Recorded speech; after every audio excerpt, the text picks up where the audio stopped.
Good morning. Hello. How are you?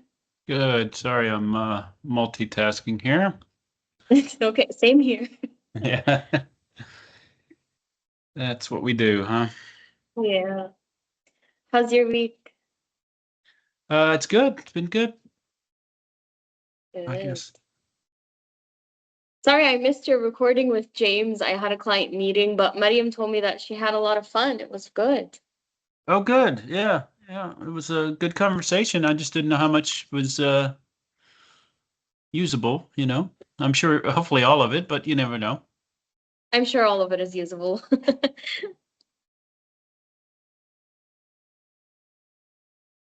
Uh, Hi, Hey Chris. everyone. Hello. Hi, Hello. Brandon. Hey How's guys. everybody doing? Everybody good today? Yep. Good. Good. Good, Awesome. good. Oops. I'm going to pull up the second screen here today. All right.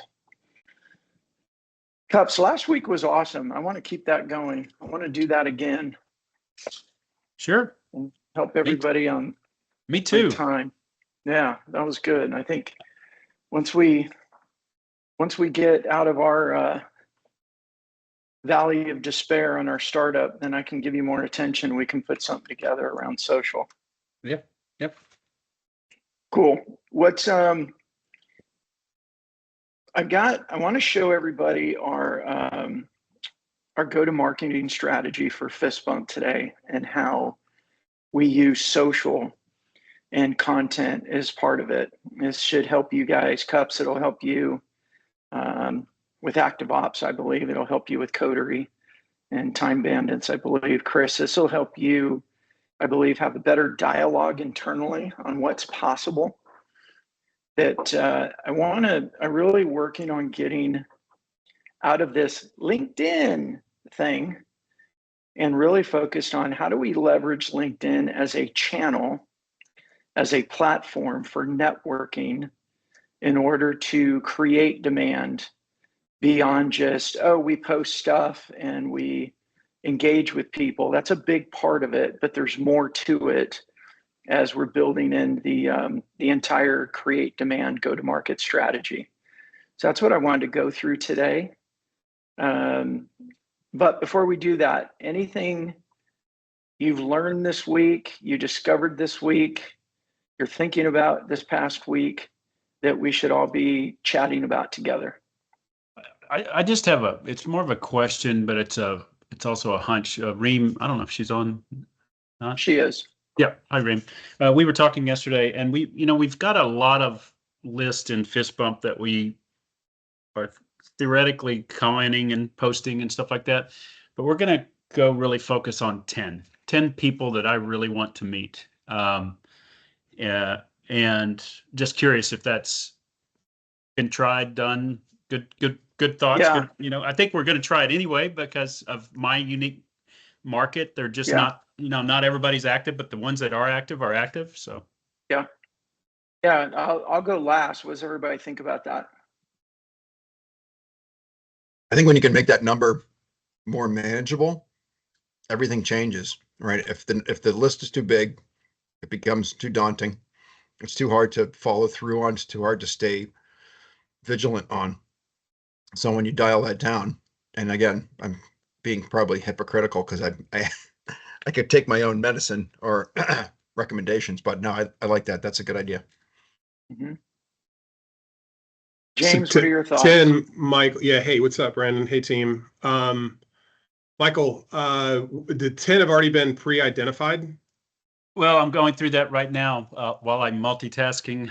Sure. As we, there's 10. Some of those 10 may already be in our list today, but they're really people I would like to pull out and focus on. Yeah. I don't know. I'd be curious to see what kind of results you get. I mean, I could theorize and postulate, but I mean, it'd be just that. Yeah. Yeah, Cups, I think in the strategy, that's a great it's a great approach. 10 might be the wrong number for some companies. It might be the perfect number for you. What I like Right. about that is the going slower to move fast is really driving me right now. AI has added a lot of complexity to our networking. It's raised a lot of challenges with rising above the noise and focusing on a smaller group. And if you take, 10 at a time per person, maybe the right number for some companies is 25 to 30 at a time, but you don't neglect the rest of them with some other ways to be in front of them. I'm going to show that today because that's very, very similar. I think the number for us is going to be more like 25 to 30 at a time instead of 10. But I know with your niche market, 10 might be the perfect number for you. But in theory, I agree 100% with it, that the mass outreach, the sending emails at scale, it's challenged because everybody's doing it now. And a lot of companies are trying to still use the easy route with AI. So my opinion is personalization is commoditized. And that's where the humanity part is so much more important right now, to really go deeper with relationship building and really connect. Like, that's why we talk about getting fist bumps. It's people that look at you and go, I know you. I get you. You know me. You've made the effort. There's a connection here. And I think doing that in, James, with yours, and I know this is a long way off with your team, but you've got what, 14 people selling? 12? 20, 21 in a pseudo sales role. Right. So, and I know they're all over the place. I get that, but you got 20 some people. If we put them on 30 at a time, we're really going deep with about 500 companies at that point, and going deeper, more focused, more strategic at a time. I believe what I'm seeing on my individual basis produces results. The mass emails, the old school SEO, and I'm not against SEO, but the old school SEO, top of the funnel, mid funnel, bottom funnel, it's just not producing. And this isn't just from what I'm experiencing, but this is, if you guys want to know where I learned most of my stuff right now is Chris Walker from a demand gen agency side. Now, he only works with enterprise companies, so he's not competitive with me because the customers we work with could never afford him. I mean, they're like, $250,000 minimum engagements. And a lot of the companies I work with can't afford that. They would, cringe if I even mention that number. But the concepts that he does are so spot on. And that's who I've been learning from the last couple of years. And it's evolved me from how we use LinkedIn to how we use LinkedIn as part of an overall relationship building. And I'm even hesitate to use the word content strategy anymore, because just like the word LinkedIn creates all of these false impressions of what LinkedIn is, content marketing has created the same thing now. It creates all of these old school false beliefs around what to do and what works and what doesn't work. Does that make sense? Okay. Yeah, that's a great observation. We can jump into that. Anything else from the week? We know the algorithm's doing funky stuff. Impressions are down, reach is down, somewhat down. It's down over the first couple of days, but the algorithm is creating a longer tail. So like, I just got a notification this morning of somebody that commented on one of my posts from last week. So I think the long tail is there. And that may not be a bad thing. As we focus and we get more niched and we really refine our message and the people that we're talking to, I've always believed I don't care to be an influencer. I don't think you guys should care to be influencers and get caught up in the vanity metrics. And like Chris, I know you follow Chris McKee. Darren, Chris Walker, Darren McKee. what Darren's doing is he wants to be an influencer, and good for him. But that's not what most of us need. Most of us need to be influential with a very specific audience. And that's what we're focused on with becoming more influential in a very specific audience. But anything else you've encountered this week, you've learned, you want to throw out to the group? I'll just piggyback on what you were saying. That was going to be my point is early in the week.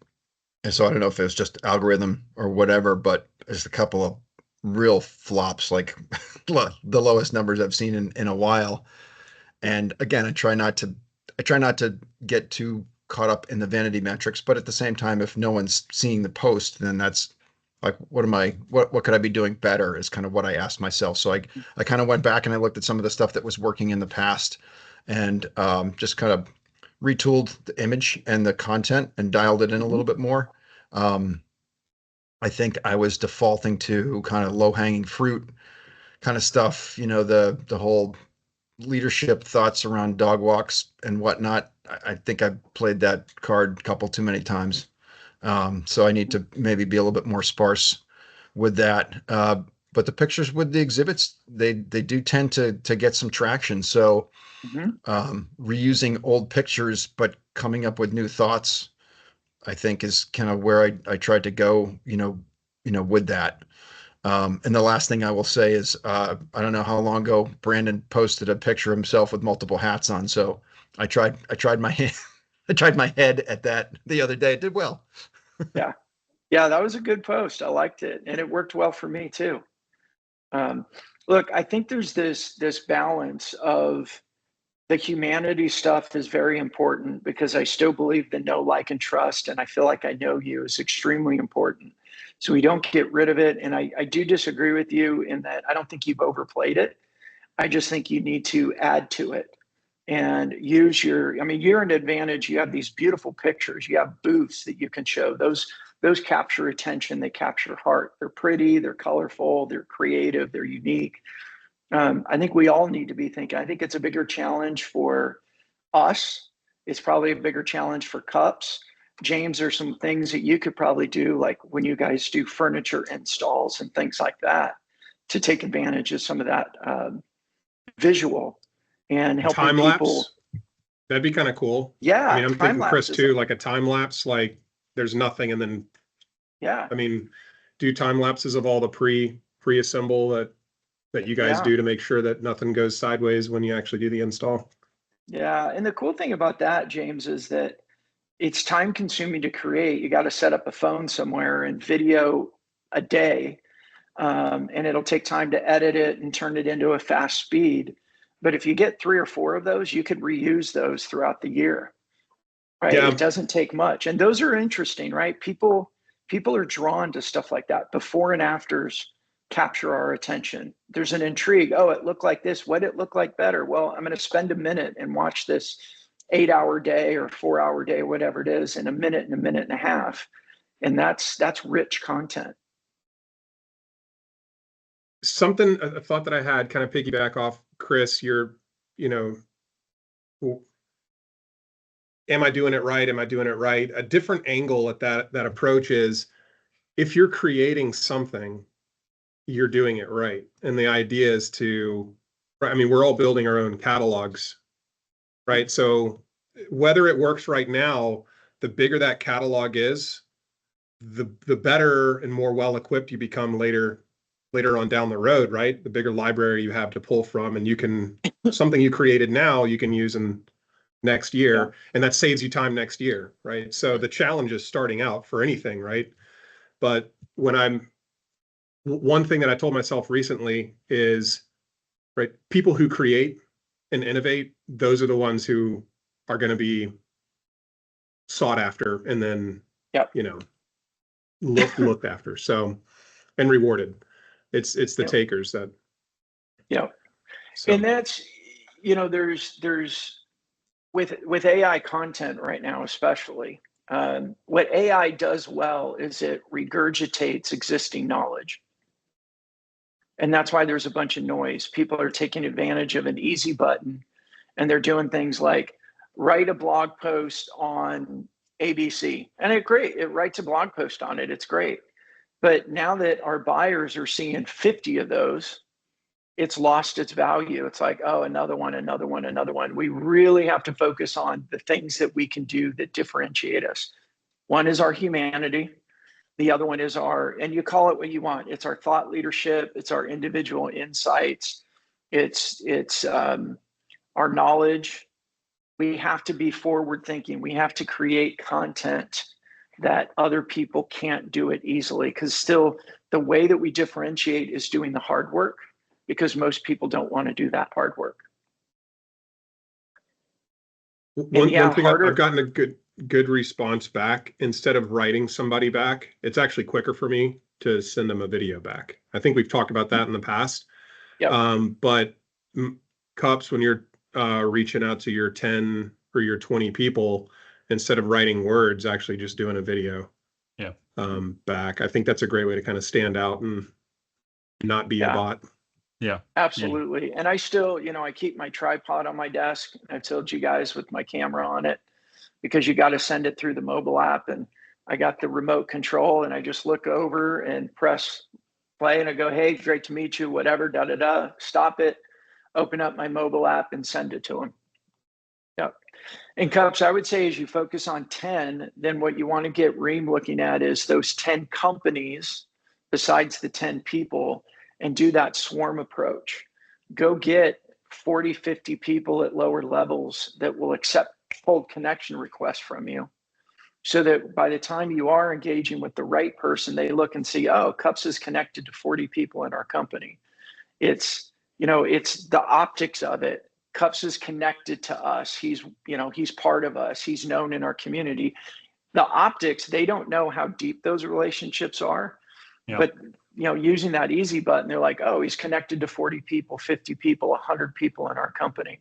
That's one of Carson's big tactics that he uses, because he goes to the C-suite, but he'll spend 60 days getting connections with 100 people in that company before he reaches out to the C-suite. Yeah, I just wonder how easy it is for somebody with a Microsoft VP title versus a active ops, which you've never heard of, right?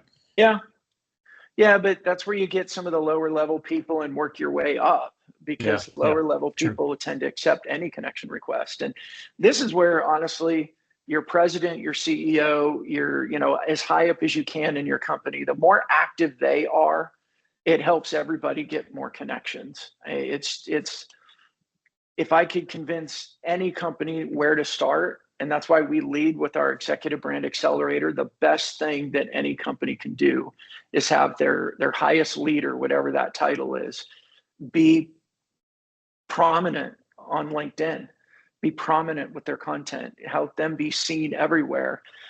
That strategy has never changed. Forget LinkedIn for a minute. You go to a conference year after year, the more well-known your CEO is, it opens doors for everybody in the company, whether it's HR, it's procurement, it's anybody, because, oh, I know your CEO, I know your brand, I've heard of your company, I'm aware of who you guys are. And it's just a fact, right? People would rather connect with the CEO. You see CEO, people are like, oh, sure.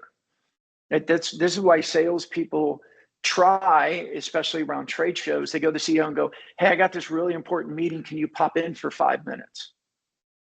Why? We want to tell our prospects, hey, our CEO is going to be there. Why do we do that? Because our prospects are more likely to say yes, because it's impressive that the CEO is going to take time to be there.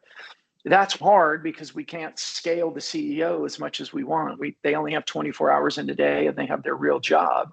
But with LinkedIn, we can fabricate that.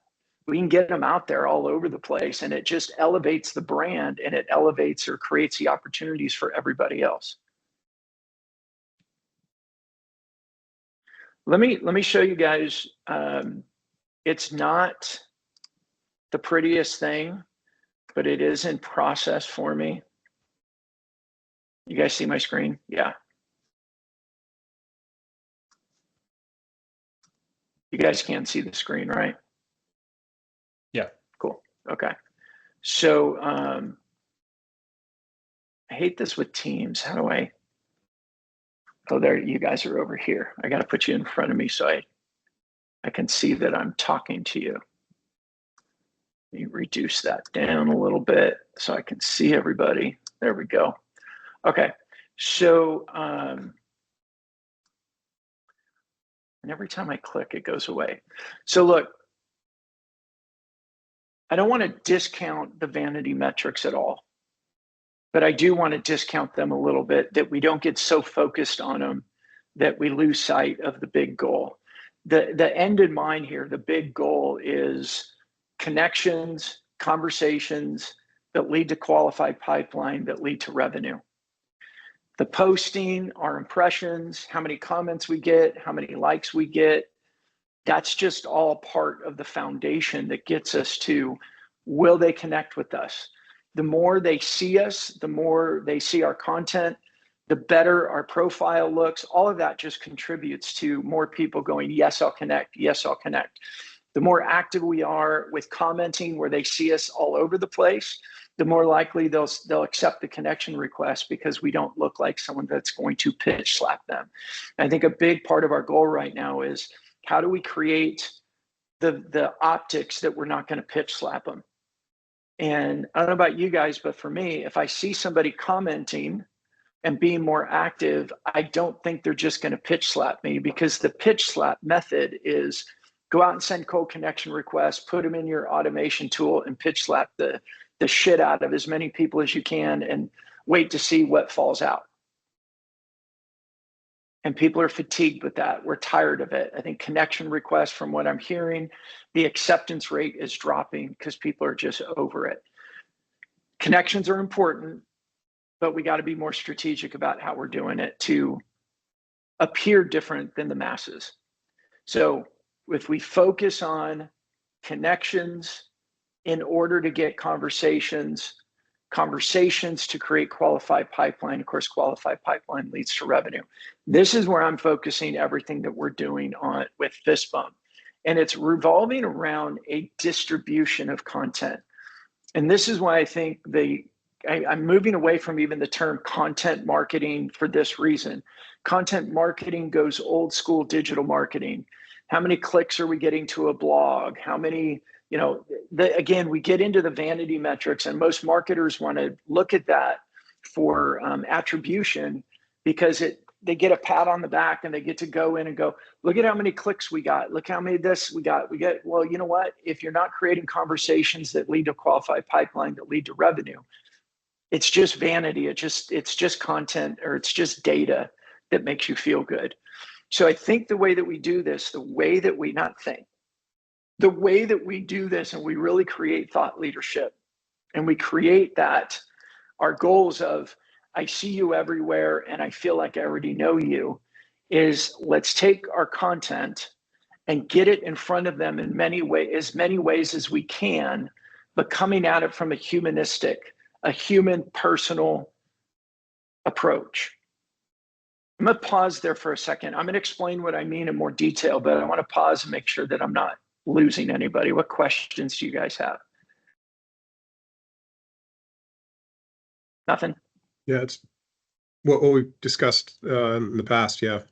Yeah, cool. Okay. So this is a way that we go about creating demand. And I want to pause on that with creating demand, because again, the differentiation is when we go capture existing demand, and you guys have heard me say this a lot, the data is pretty clear. In any market, at any given time, 1% to 3% of your ideal customers are currently, quote, in market. They're currently interested in what you sell. So when we go to capture demand, it's a red ocean. We're competing with all our competitors to go find the people that want to talk to us today.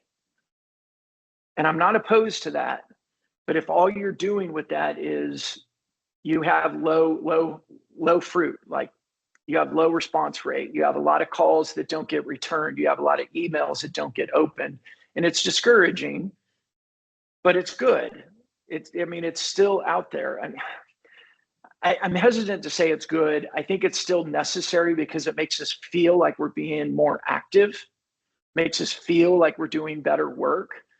but it's old activities that are producing really, really low returns.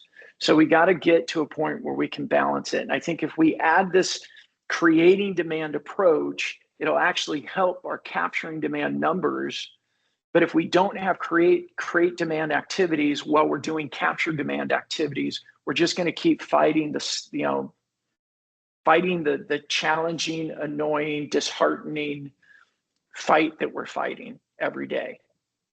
Let me go compete with everybody. Let me go pound as many calls as I can and hope that some people return our calls, that hope that we hit them at the right time. So this is really what we're doing, and it's really small here. So if I look over, it's because my second screen's over here. We start with our ICP and our customer questions and their goals. Right now, I've created a list of 1,500 ideal customers.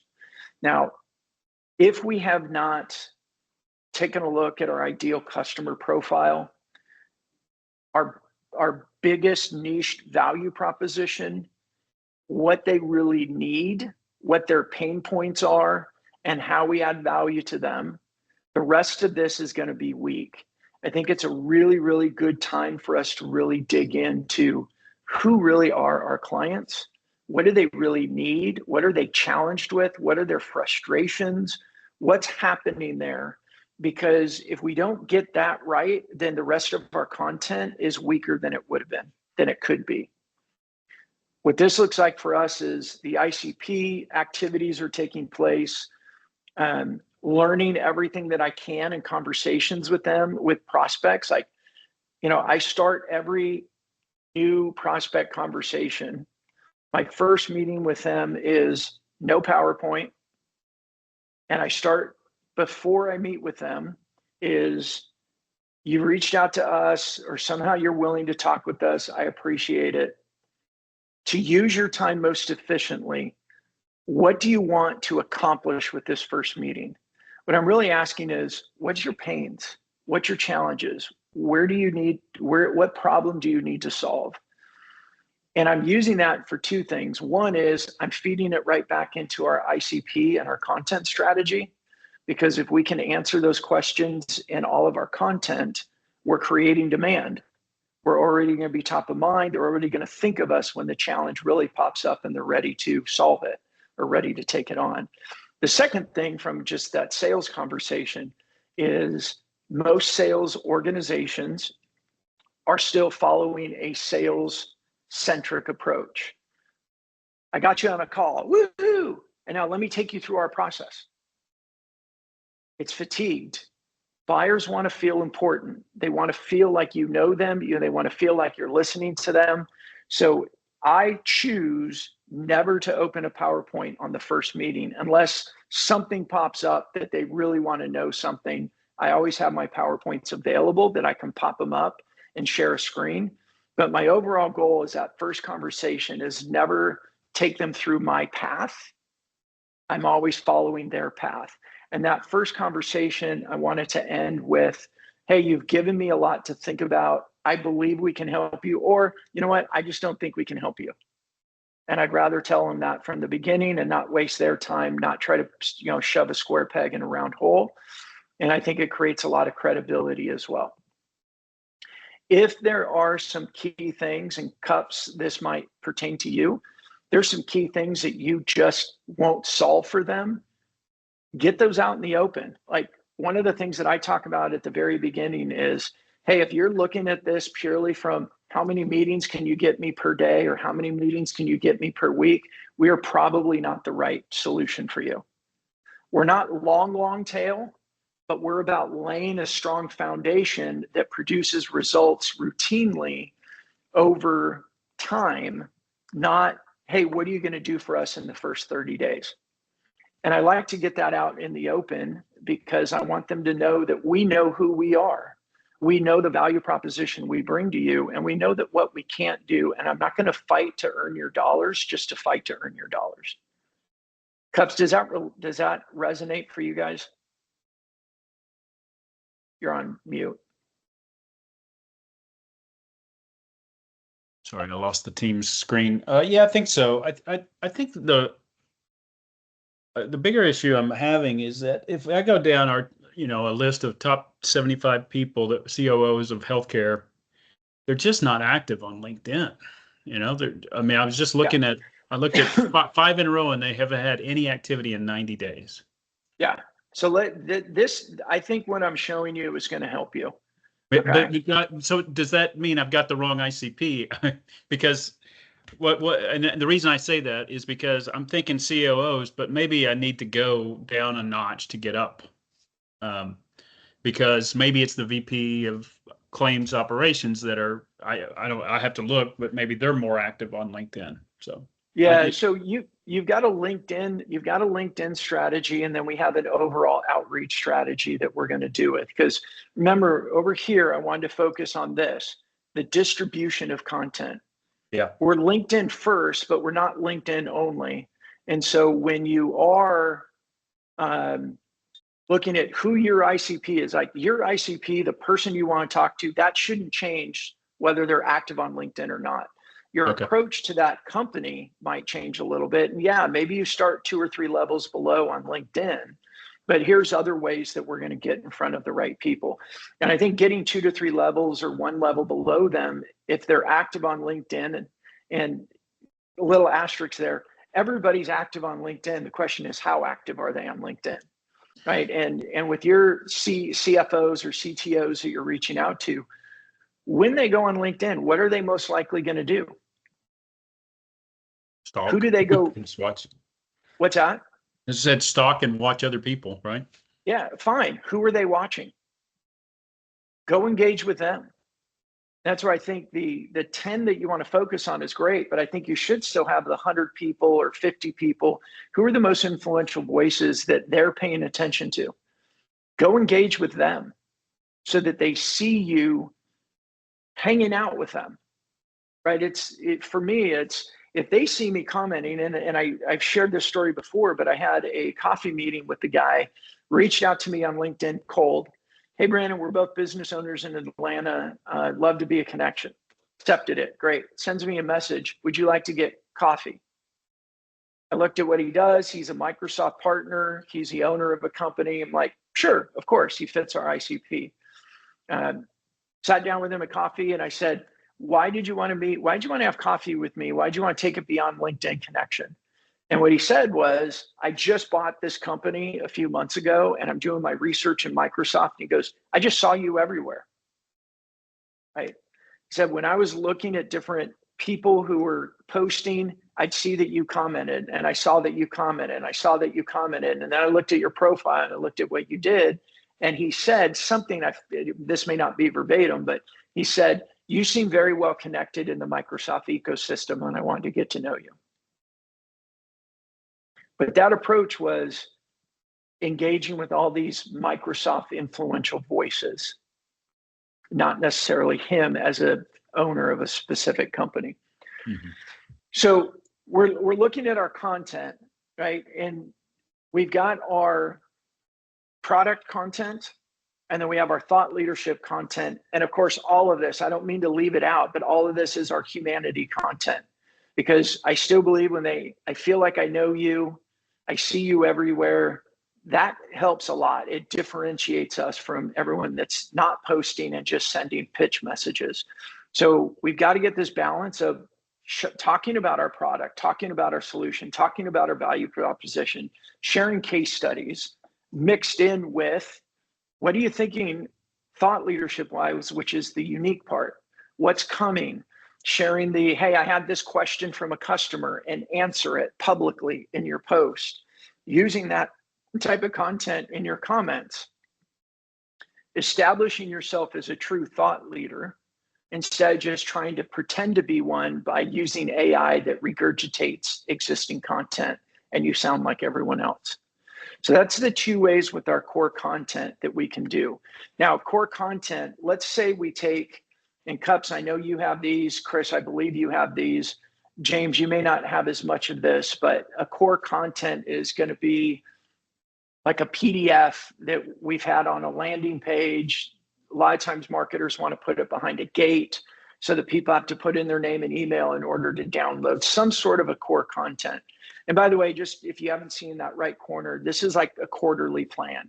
So every quarter that content's going to shift a little bit for us. We're always focused, but we're going to repurpose that content in a slightly different way. So the first thing we're going to look at is we have webinars and we have our live show. Can we have those webinars, those live shows talking about this topic? All of this is about, everything you see me doing is about how do we create content and then utilize that same content in lots of, call it platforms or channels or mediums, but repurposing that content in a very easy way. So this is where AI serves us really well, and that we can take our thought leadership content, use AI to say, hey, take this transcript from a live show and create it into an email, create it into a newsletter, create it into multiple social posts. And that's how we use, I mean, that's what our Creator Studio and your twins, which I'm really pushing our marketing team to adopt doppelganger instead of twins, by the way. I love the term doppelganger. I had somebody tell me that. It's like, oh, you create an AI doppelganger. But that's why we've created the doppelganger with the Creator Studio, so that we can take all these transcripts of our thought leadership when you're being interviewed, pop that into your twin. It starts training the twin better. And then with Creator Studio, we can output all kinds of content from it. So not starting with, none of these, I'm going to go a line across the screen here. There's no perfect starting point. For us, it's webinar and live shows based around our core content is our starting point. Then the next one is our thought leadership, our thought leadership LinkedIn ads. So if you go back on my 1,500 list, I took a list of 1,500 people. We've loaded it into LinkedIn as a custom audience. And we had an 85% acceptance rate, meaning of the 1,500 ideal customers, we did, location, size, CEO, president, owner, all those things. We had the database, we loaded it. 85% of them were accepted into LinkedIn saying, we know who these people are. So we're going to focus on those 85% of 1,500, whatever that number is. I think it was in the 1,300s, that we're going to target our ads in front of, so that they are seeing us everywhere. And it's consistency with the content that we're talking about for that quarter. Cups, with LinkedIn ads, we also put it into the LinkedIn ad network, which means when your C-suite that you're targeting, if they're not logging in, I mean, I think they're logging into LinkedIn. I think they're consuming content.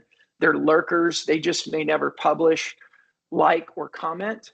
So we can't say they're not active. I'm just going on the assumption everybody's active in LinkedIn in some way or form.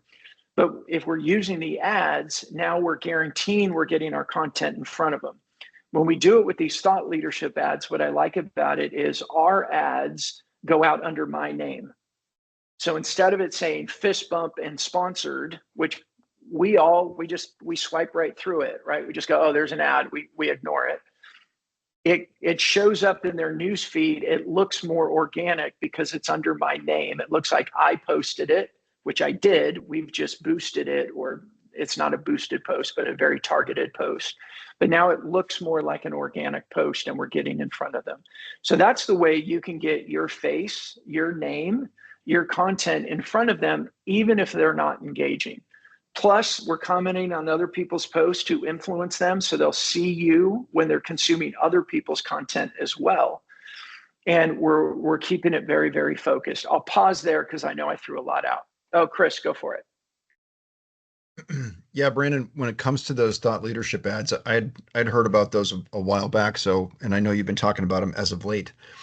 From a cost standpoint, does your list of 1,300 people who are in LinkedIn, is that you're basically paying per person or per chunk of people? Yeah, so it's, and for length ran, or how does that work financially? Yeah, so the way LinkedIn ads work is you set a daily budget, and then they're going to charge you based on the competitive nature of those. We use brand awareness ads, which are the least expensive, because what I care about is mind share.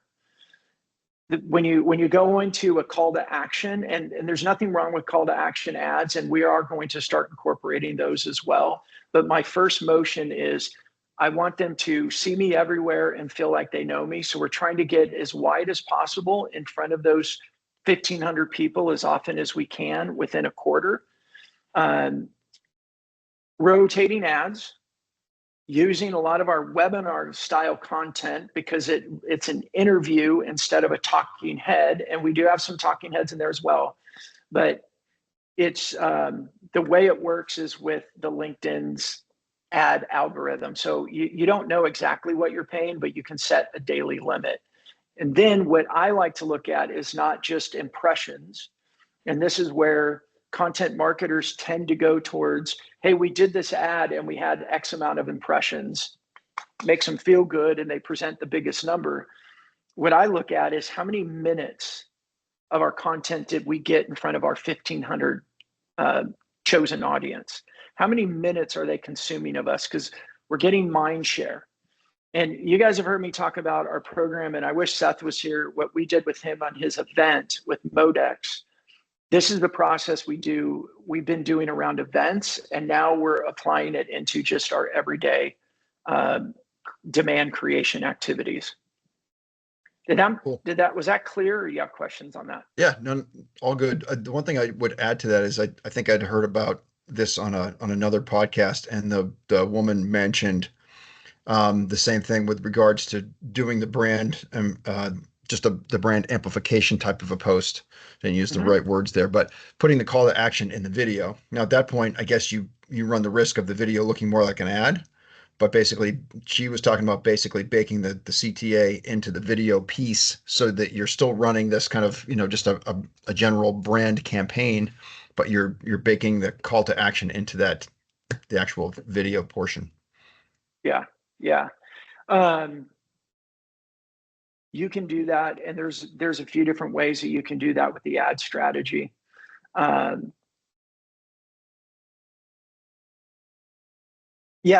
think there's a lot of things, Chris, that you guys could do there that we can talk offline to kind of deep dive that. But okay. Yeah, like we have an ad running right now for ePractice Manager, which is they're in the dental space, and they target specialty dentists like oral surgeons. And we have an ad running for them that was an interview style video. And I didn't look at the data today, but when we last looked, I think it was about an 8-minute video. And we were looking at like 4% of people that started the video watched all 8 minutes of it. If we're really targeting the right people and the content is focused on who they are, they're going to want to watch it because we're educating them, we're teaching them, we're helping them understand things, and we're solidifying our brand all at the same time. Right. And when you do that targeted ad, like you said, it's not just you're not just casting a wide net, and it could be any looky-loo or Tom, Dick, and Harry watching it, but It's specifically people they've selected. Right. I mean, Remember, we're up here. We started with our list of 1,500 people. Right. Okay. Right. And this is what we did with Seth at his Modex show. And, Seth was nervous, understandably so. Is this going to work? Is this going to work? And then, he had somebody walk right in their booth and said, hey, I've been watching your videos. Were they organic? Were they paid? Were they both? We don't know necessarily what they saw. We don't really care. The dude walked into the booth and said, I've been seeing your post. I'm interested in this. And Seth ended up with Impossible Foods as the client. And I believe he said they were like one of their largest clients they've closed in the last 5 years. Very targeted, very specific. And the content was very focused on that ICP and their biggest pain point. And for them, one picked up. I mean, I think Seth probably covered the fist bump fees for the next couple of years with that client, probably more, right? So that's the idea behind it with those thought leadership ads. And then we also have our connection requests. So this is where I would tell Cups, even though he left, we're still sending out our connection requests. Even if they're not that active, we're sending connection requests to people down the chain in their organization and helping to the optics of we're connected, you see me everywhere, and you feel like you already know me and know us because of our brand. Then we move into the employee organic amplification. This is that social dominance approach that I've talked about. We're using ads to really target who we're in front of. But then when we get the team to start sharing this, not the exact same content, the same content foundation. This is why we created the twins, so that we could take a company approved strategic post, share it with everyone else so it's rewritten in their own words. So not everybody has the same exact post, but it's the same content. And now we're getting it out wider. Your employees should be, we do this the right way, they should be connected to your current clients. And your current clients are connected to other people who could be an ideal customer. They're connected to your current clients for upsells and for renewals and strengthening the brand so they never leave you. And we're going at this approach to really dominate the news feed in our industry. That makes sense? We still have our commenting. Same thing I've always said. Brandon, quick question on that piece right there. Any thoughts or metrics around the multiplier effect on the employee organic amplification? What do you mean by that? I mean,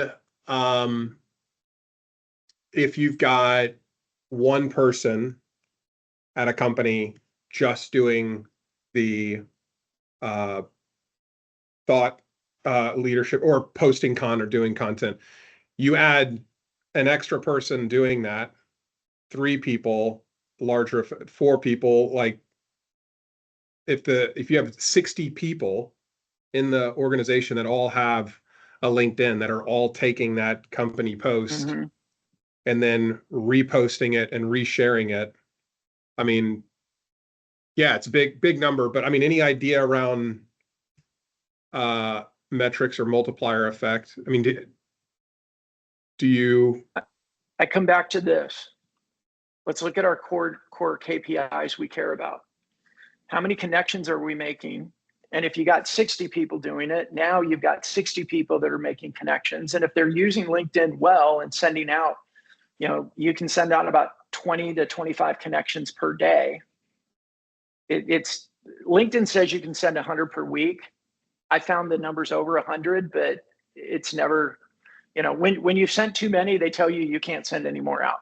You stop for the week, you pick it back up on Sunday.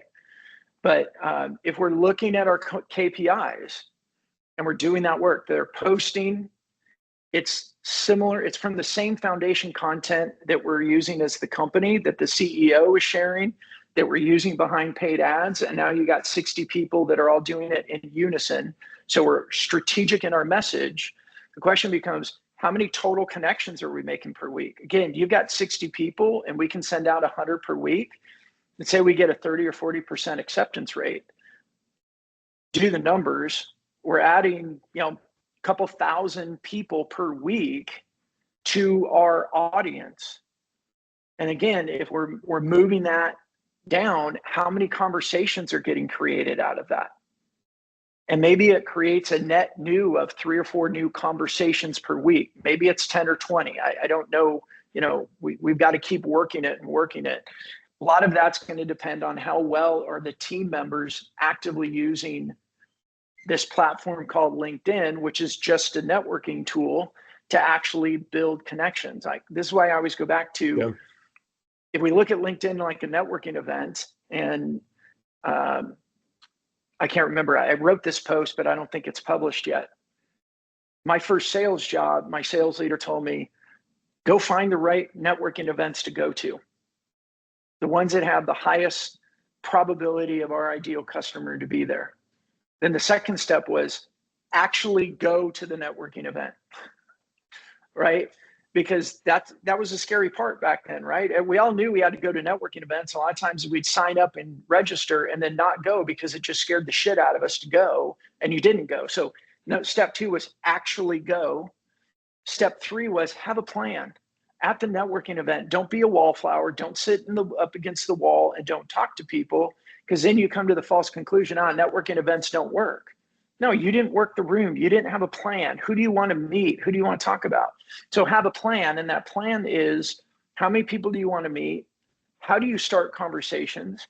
How do you keep conversations going? How do you build rapport and become, as he told me at the time, you need to become likable so that you can become known and know people. All of that applies to LinkedIn. Are you using LinkedIn to start conversations, continue conversations, become known and know people, and become likable so that people go, hey, I want to keep paying attention to their content. I like this person. So you could have 60 people that are posting, but if they're not doing the other engagement stuff, then your ROI is going to drop. Yeah, no, makes sense. Good point. So that's why I keep coming back to the core KPIs that we care about. Connections are great if we're doing the work to lead them to conversations. Conversations are great, but if we suck at conversations and they don't become qualified pipeline, well, then we know where the problem is. And if we are turning them into qualified pipeline, but they're not becoming revenue, well, then we got a sales problem that we can address. But if we're not doing the work and we're not looking at the data, then we don't know where the problem is. Right. And right now, most people's problem is just here. Right. They're not creating content, so they're not getting the connections. And they go, oh yeah, LinkedIn doesn't work. No, excuse me, but bullshit. You didn't work LinkedIn the right way. Again, it's like I signed up for the networking event. I showed up at the networking event. I sat in the corner like this, scared to death. I didn't talk to anybody. And then the next day when my boss said, how did it go? It's like, well, I was there. I mean, it's not that great. Well, why? Nobody came up and talked to me. Yeah, exactly. I was just going to say, my ideal customer didn't come up and go, oh my gosh, I need you. Well, that rarely happens. Never happens. Yeah. Right. Okay. So that's where this is the employee organic amplification. Are we posting and are we commenting? Are we creating those connections that lead to the right conversations? Because if we're not doing that, we can't expect a whole lot of qualified pipeline. Okay. And then, I got those orders. And just that reemphasis, is your CEO, if your employees are doing this, is your CEO prominent as well? That CEO is the kicker. I started playing poker with my son more, and we always, talk about the kicker. We both had 2 pair, but what's the kicker? Anyone play poker? What the kicker is? But that's the kicker in this. If you're CEO, and James, you're doing a great job, you got your show, we're repurposing that content, we're creating newsletters, you've got your specialty videos, you're commenting all over the place, you're doing a great job. The thing that we need to get then is that next step is how do we get the rest of the team to start being more active with it? But we're doing the posting, we're doing the commenting. How do we move this into email? Okay, we've got 1,500 people. We're doing these webinars and live shows and creating our credibility and creating all this content that we could use throughout all these other pieces. We've got our thought leadership ads, so we're getting in front of them there. We're strengthening that brand awareness, who we are. We're sending out connection requests so that we're getting connected with people. We're continuing to publish. We're commenting. Now with our email, we can take a look and go, how do we stand out? How do we be different? And I'm going to show you guys what I'm doing.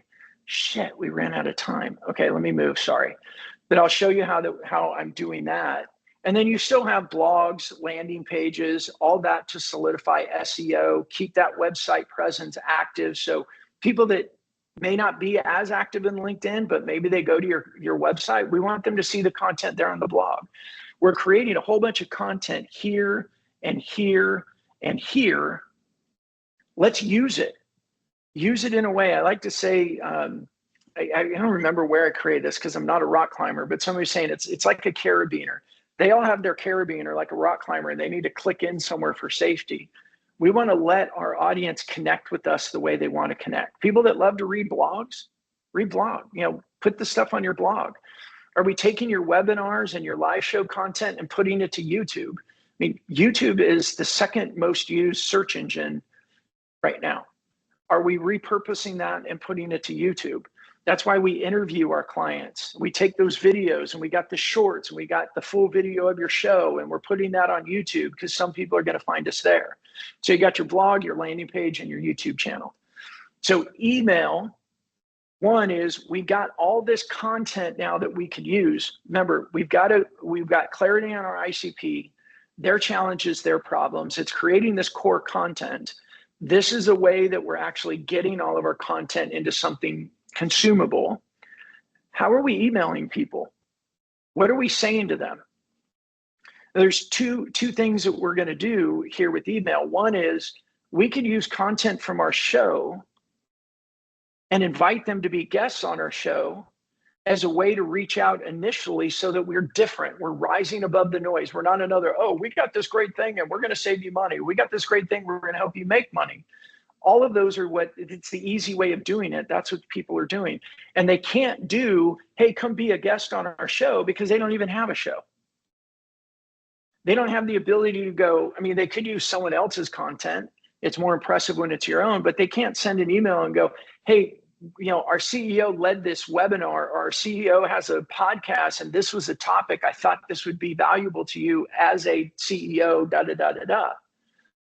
Right? We can use that type of messaging with our initial emails. And now we're not trying to go capture demand. We're not sending the messages going, we can save you money, we can make you money, whatever that right message might be, which is what all of our competition is doing. We can stand out. We can be different.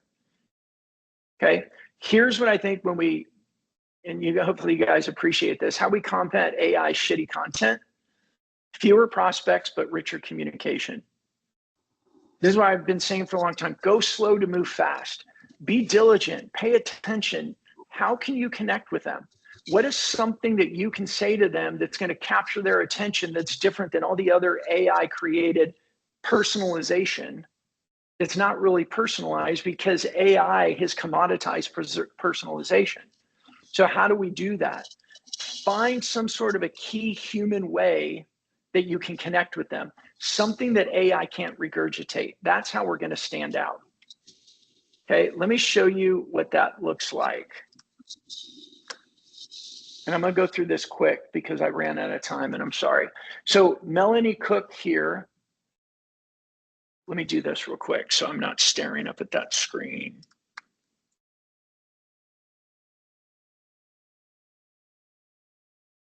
Okay.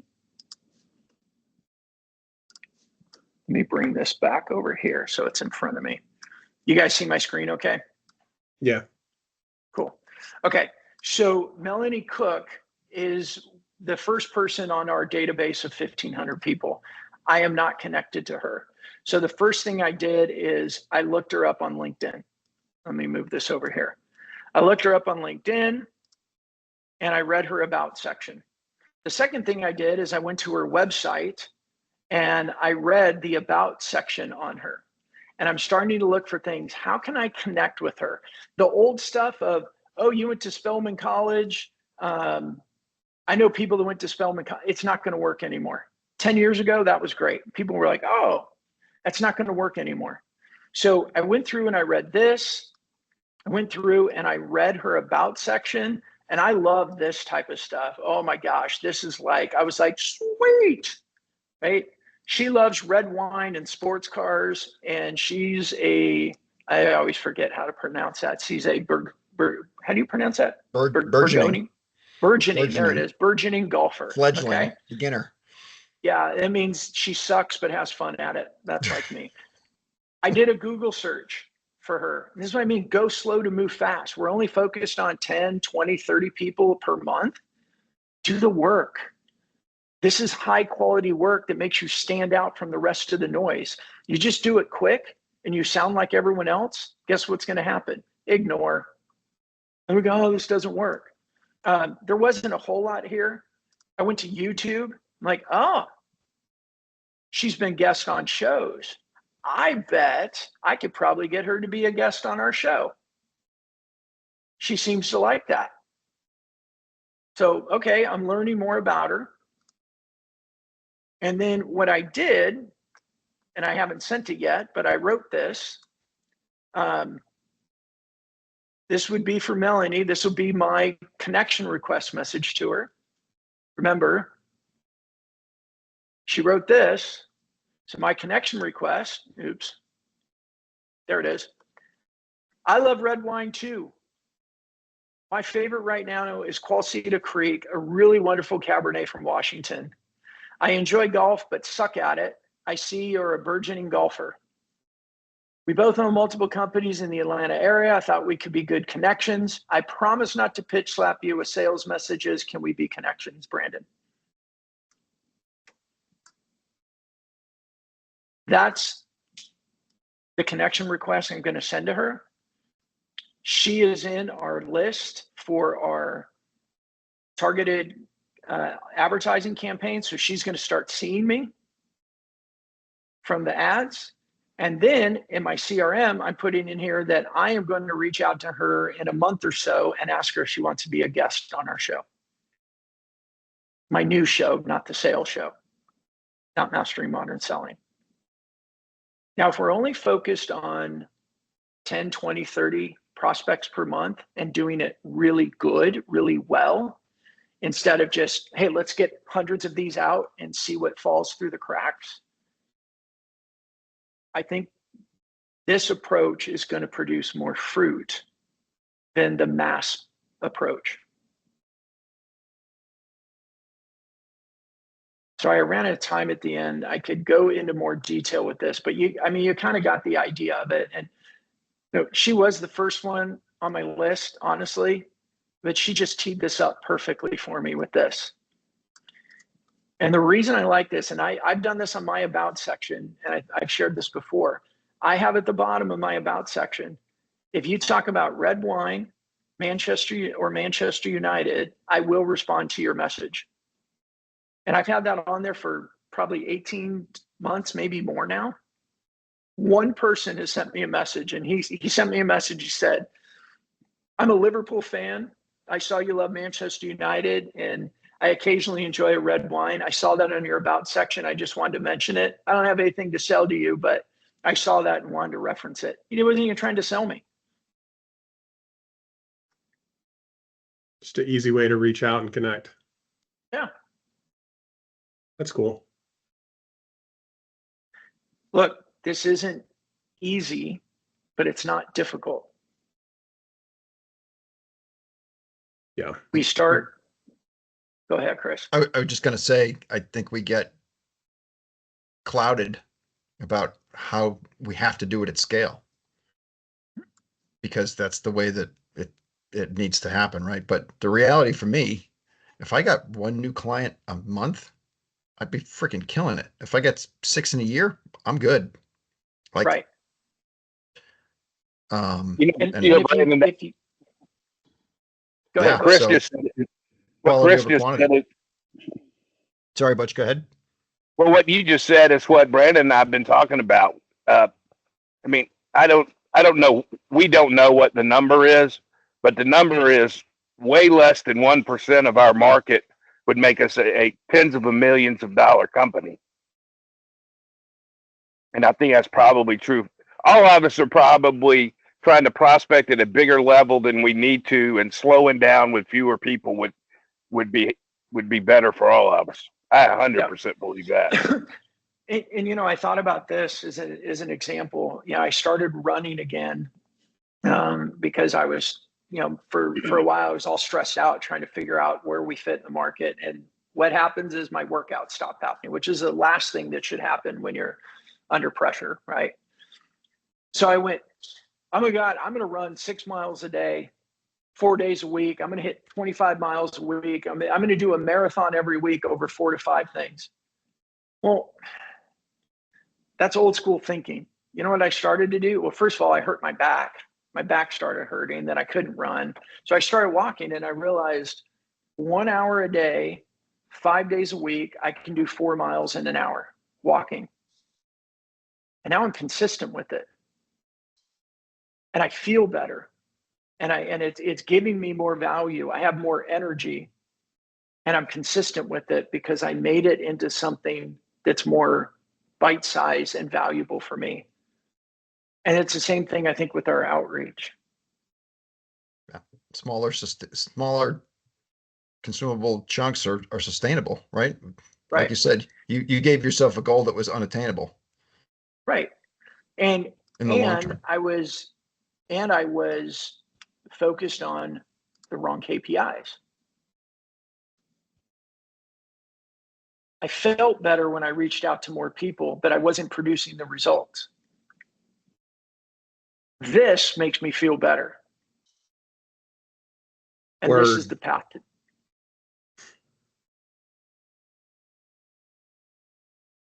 Yeah. Brandon, have we started doing targeting with Perimeter yet? You and I got to talk about it. Yeah. We're ready for you, but with your budget cuts, we don't have that. Okay. The ad spend. We're ready for you without any expense on our end. We'll do the ad campaigns management for you. We just need to know what you can spend on it and set it up as a daily limit, and then start refining it. Okay. So I asked Maddie the other day to get your ad account set up. Well, I asked her a little bit ago, and I know she's been busy, but I'll bug her again to get that ad account set up. Okay. Yeah, well, I'm already massively over budget on everything for this year. I know. So, anyway, cool. No, this was good though. Cool. All right. Any questions, feedback, thoughts? You guys want to have one-on-one conversations on it? Chris, I really think if we could get Caitlin on this, I think it'll change your revenue dramatically. Yeah, Caitlin would be fantastic on LinkedIn. You're going to start your show. Get a couple thousand targeted audience on a database and put some campaign behind it. You just said you need 6 new clients a year. I bet we could probably triple that by focusing instead of the scattering. I don't disagree. All right, we'll kind of circle back on that. I've been listening to a lot of your podcasts as of late, talking about that importance of the CEO, and I guess I'm just hung up on how do I bring it to the table in such a way that she's more receptive to it than she has been in the past. Yeah. And it's a challenge. Look, a lot of my content I'm going to do moving forward is going to be addressing that. And I guess I'll use the term imposter syndrome because it's the term that people use. But look, I think with CEOs right now is they're scared. See you, Butch. They're scared. They don't want to look stupid. They don't know what to do. They don't want to try something and have it not work and reflect poorly on them. They don't want to do something in content and employees or customers or prospects go, what are you doing? For me, it all goes back to the same thing. The fears we had in going to networking events. People won't like me. Chris, if there's anything I can do or any value that I could add, I mean, maybe there's not, but just throwing it out there. I have a lot of those same kind of thoughts and concerns. And am I going to do something that's, I mean, we're already trying to hold on and keep things on track, right? So, if I'm trying something different, actually that U² book, Brandon, in there it talks about a concept where if you don't have a percentage, like 10% of your focus on new things, on trying new things, eventually over time you're going to box yourself into the corner where you can't unwind. So a percentage of your focus should be on trying new things. And so what if they never fail? So what if they fail? You're then proofing that what you're doing right now is working. But then if it, anyway, so that was kind of helpful for me. Yeah, so one of the things that I did at By Design, and we'll incorporate it into Fist Bump as well, is that we always had a percentage of what we were doing, and I had a small innovative team. So while I had the ops person, that she actually had veto power over me as a CEO, because my creative visionary side would be like, let's go do everything. Let's try this, let's try that. So I gave her veto power, because her job was keep this thing spinning, keep it moving. Don't let me screw it up. Nora's got this veto power over me right now. Don't let me screw this up. Keep it going. But there's innovation going on over here with the small budget, that when we prove something works and it's working well, then the question is, Nora, how and when do we incorporate this into the big wheel? And you can't let the visionary have that decision. Even if you're the CEO, you can't let the visionary have that power, because a visionary would say, everything's going to work, let's put it in. You have to have somebody who's on the ops side. You have to have a different personality that's more conservative, say, we're only going to do it. And so my job is to prove it and convince Noor that this is going to work, for her to say, yes, let's bring it in. And if I can't convince her, I have to remove my CEO ego and say, okay, I trust you, because her job is, don't screw this up. This is our revenue. And that's the way I grew By Design to 18 million in 5 years. Keep the wheel going, but add innovation once or twice a year, add something. And it's not this, it's this. Yeah. Great being with you guys today. Happy Friday. I hope today was valuable. I think that this, I wish all of our customers that are working with us would see this. We'll make sure that they see this. But this will also become a webinar. This will probably be our fourth quarter, the content for our fourth quarter strategy, which is exactly what I showed you today. That's our strategy, and our fourth quarter topic is going to actually be this demand creation model that is LinkedIn first, but not LinkedIn only. Cool. Good stuff, guys. And James, I appreciate that. I may certainly tap you on that. That'd be helpful. So, and I mean it genuinely. I wouldn't say it if I didn't mean it. Thank you, sir. And James, we're gonna tap into you too for more of your call it testimonials, but more of your insights of where were you when you and I first started having a cigar on Friday and telling me this is the way we do sales, to okay, let me try some of this, to where you're at today. Absolutely. So I'm game. cool. Awesome. Nora, good seeing you. Reem, Mohammed.